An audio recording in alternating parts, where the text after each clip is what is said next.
Alors, bonjour, mesdames et messieurs. Bienvenue à cette capsule. Aujourd'hui, nous avons une capsule qui va intéresser beaucoup de personnes parce que moi, à titre de père aidant, je reçois énormément d'appels dans mon bureau de proches, de membres de l'entourage qui ne savent pas trop comment dealer, si vous me permettez l'expression, avec une personne qui est un peu désorganisée ou déprimée, etc. Alors, j'ai invité pour parler du sujet l'une autre que Mme Hélène Fradette, qui est directrice générale de la Fédération des familles et amis de la personne atteinte de maladie mentale. On dit aussi la FAPAM, qui est plus court. Tout à fait. Bonjour, Hélène. Bonjour. Dis-moi, Hélène, c'est quoi un peu ton parcours au sein de la FAPAM? Bien, en fait, moi, j'ai une formation en psychologie. OK. Et la vie m'a amenée finalement à travailler avec les familles, alors que j'avais travaillé antérieurement avec les gens qui avaient des troubles mentaux, puis au niveau de la délinquance. Et je suis à la Fédération depuis maintenant 24 ans. 24 ans? Mais oui, Mon Dieu. on appelle ça de la fidélité. T'es en train d'avoir une montre? Donc, c'est fun. Donc, vous avez développé un outil vraiment extraordinaire pour aider les membres de l'entourage à mieux accompagner un proche qui a des problèmes de santé mentale. Et ça s'appelle avantdecraquer.com.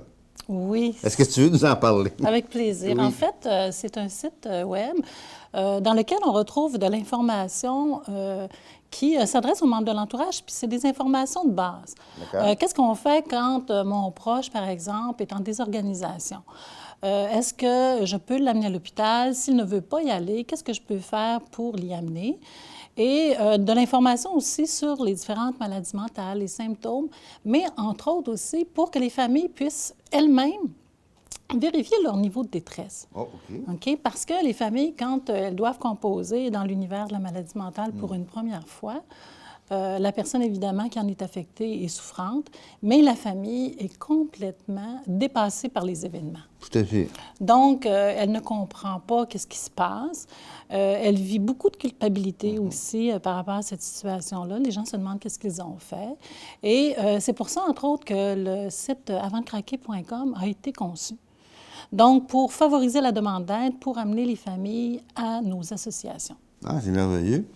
Puis la question qui m'est souvent demandée, Hélène, par les proches, si j'ai peur, je suis dans mon logement, dans ma maison, puis j'ai vraiment peur de mon fils ou mon mari ou ma femme, peu importe, qui est en pleine crise, c'est quoi que je dois faire?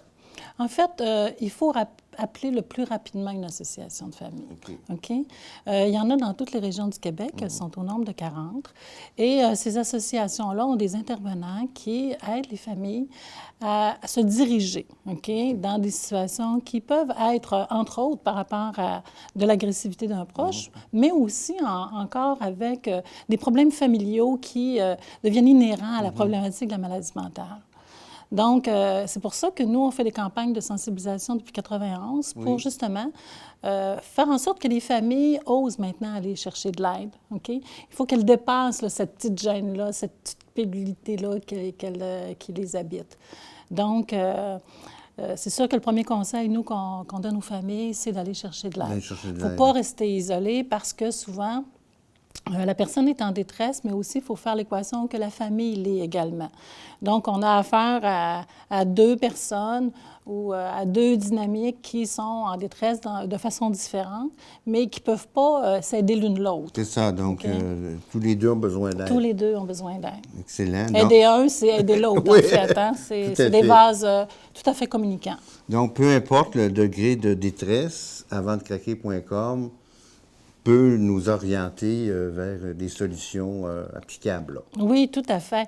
Puis je te conte une anecdote, parce qu'il n'y a pas si longtemps, les familles hésitaient beaucoup à aller chercher de l'aide pour différentes raisons. Puis il y a un intervenant qui me racontait qu'il y a un parent qui est arrivé dans son bureau avec un petit papier rose fluo. Tu sais, là, la mode fluo des années 90, là.